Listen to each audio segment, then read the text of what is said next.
Welcome everybody to Gate, my solo 2D action RPG I'm developing using Godot.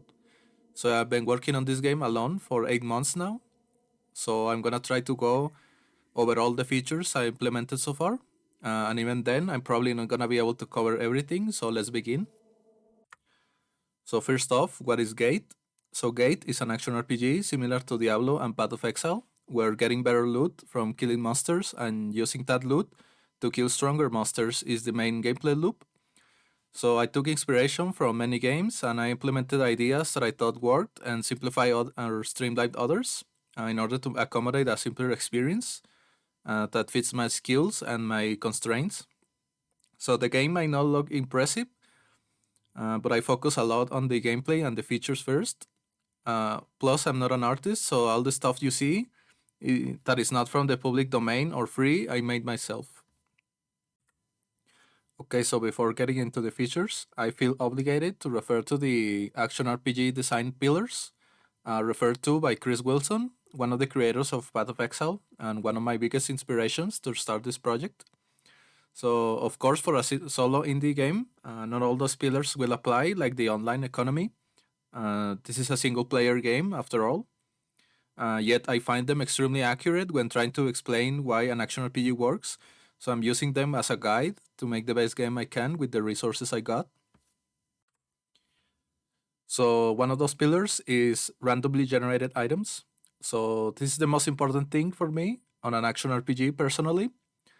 It's a fun item system. There's nothing more satisfying than dropping that upgrade sword for your build or hitting that modifier that you were wishing while crafting, as well as finding a new item you have never seen and think to yourself, you know what? I need to make a build out of this item.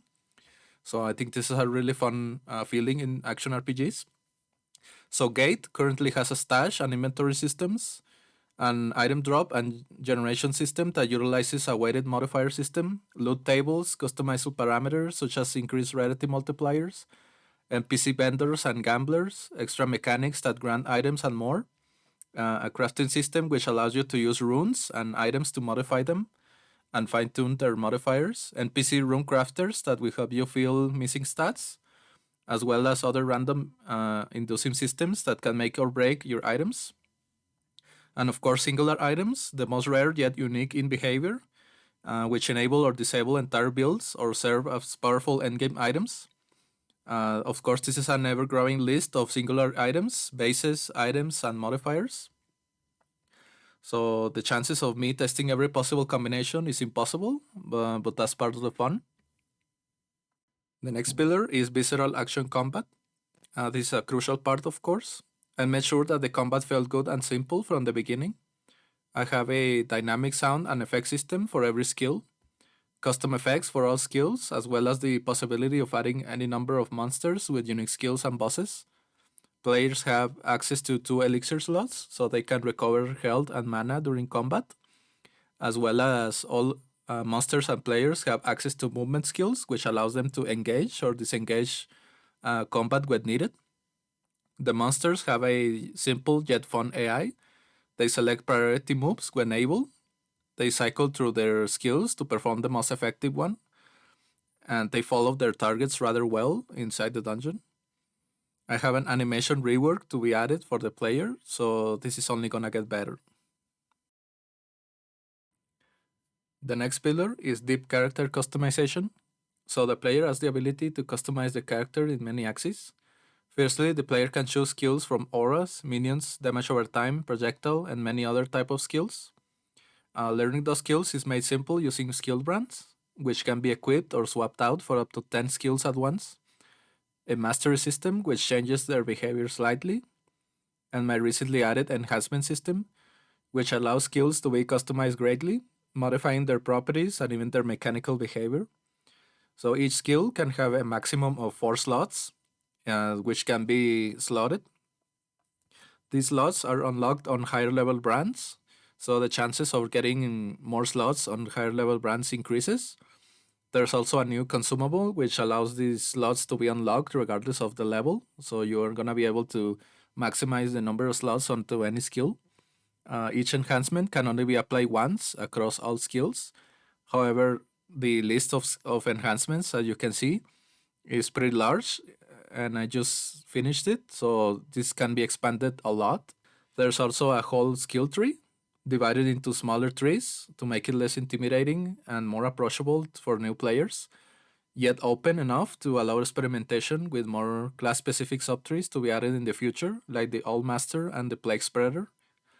Um, Also, don't forget about the previously mentioned item system, which completely melts together to give the player as much freedom as I possibly could. The next pillar is randomly generated levels. So in my game, you can travel through portals called gates, where adventurers seek riches. The player can enter a random simple dungeon or utilize itemized gates, which have more dangerous modifiers but also greater rewards. I created a level generation which uses physics to place random and custom rooms. The generator is pretty customizable and powerful, and the only thing that is lacking is content. Things like more encounters, style sets, monster variety, and room shapes should greatly increase the replayability. The more content I add, the more fun this will get. The reason I went with this approach is because it is simple and effective. Ideally, I will have a campaign or a more linear story and a set of levels which culminates in the gate exploring system that I got so far. However, this is more of a constraint of the game being solo developed. So I decided to go for a more replayable approach instead of going for a linear one, as I'm the only person working on this game. So at least for the time being, this is gonna be the gameplay loop. So I think that's all. I'm approaching content phase more and more. I'm giving myself 1 month to finish and fix all the smaller features before then.